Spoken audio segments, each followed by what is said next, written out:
Hey guys, welcome to Crypto Trends Weekly. This is the PulseChain edition, and I'm Silverback. Thanks for joining.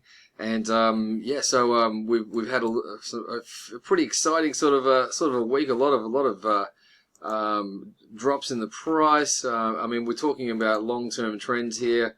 You know, we're sort of seeing so basically. I sort of set the bar up here to sort of say if it goes below that, we're jumping out. At that point, I actually basically said to jump out of all the core assets, HEX, Inc, PLSX, and also PLS, and jump 100% into DAI. If you want to know where that was done, basically, and this is what you should do. I've sent out this post 21st. That was the previous allocation. So 85% PLS, 15% Hex.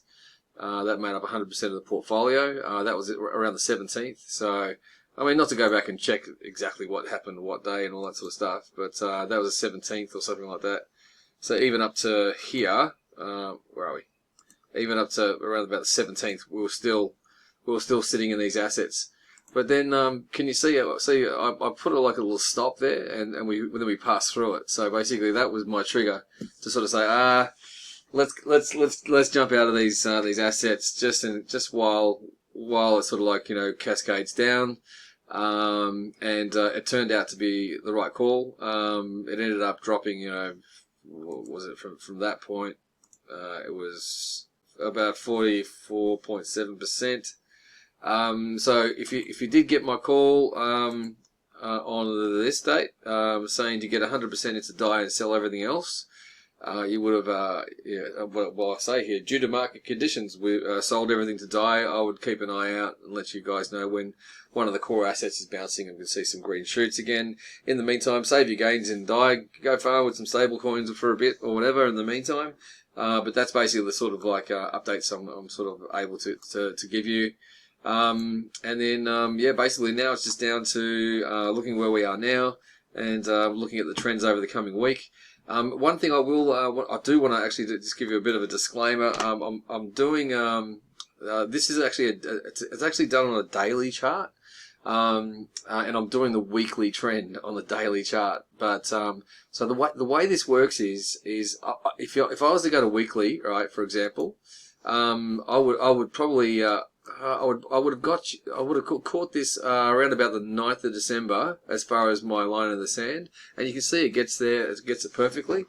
And then when it breaks through here, it actually ends up working out on the 16th of December, still well before the major part of the drop. So pretty happy with that. And so so basically I was gonna say we were working on a lower time frame. When I say lower time frame, it was a 6-day. You see how I got that set up there? It's actually still there. Let me just get rid of this. So so that's the point where I said no. Anything lower than that, I don't want to hold on. So and then basically we broke through on the 14th. So that's how early I knew, because I was working on a 6-day chart. Now, what I'm going to do, this is how it's going to work, just to keep things simple, is this is a weekly publication, a weekly update on what you should hold weekly. If anything were to say, it's a sudden movement, or something that's not looking good, and I want you guys to take action before the next edition of this next week, then I'll send you out a message like I did.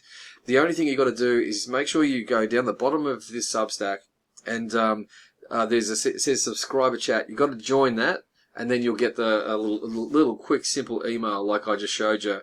That everyone else was able to get. It's actually a nice little system here, actually. I don't know if you know, but Substack actually have they have this message system. They have a chat, and they also have a home, which is notes. It's basically Twitter. So I'm not saying it's going to overtake Twitter or anything like that, but the actual chat, this is like messaging in Twitter, but it's a lot better than Twitter itself. So or X, So that's basically what you want to do, and then let's have a look now for this week and look at the upcoming week. And as far as I can see here, we've got on the weekly, we've got the, it actually works out all right. So I'm basically going to make these reports the start of every trading week. So at the moment, wrapped pulse versus die, it's not a buy, it's actually a sell. So I'll just mark that one in red. So that's basically means that, like, we should be still in USD. I wouldn't be jumping out into anything else just yet, until I see, and probably in another week's time. If that remains green, I'll jump back in. I'll give it a chance, and maybe we might have a beginning like something like this where we can ride it back up to the next level. I'm not bearish, but I'm bearish just at the second. Obviously, because wrap PLS is not winning, I'm looking at the die pairs, and in the die pairs, I'm just seeing here if there's anything that's beating die. And within the last weekly candle, which it's not on PLSX, it's not on Inc, and it's not on Hex either. So there's no point in me checking these, because if PLS is not beating any of the die, then the die pairs is all I look at. So basically, I switch my focus. So these ones basically they're irrelevant to me right now, and these ones are all red. So again, that means our default is to hold die. So basically, there's no change to the portfolio. So we are 100% die, and that's it for this edition.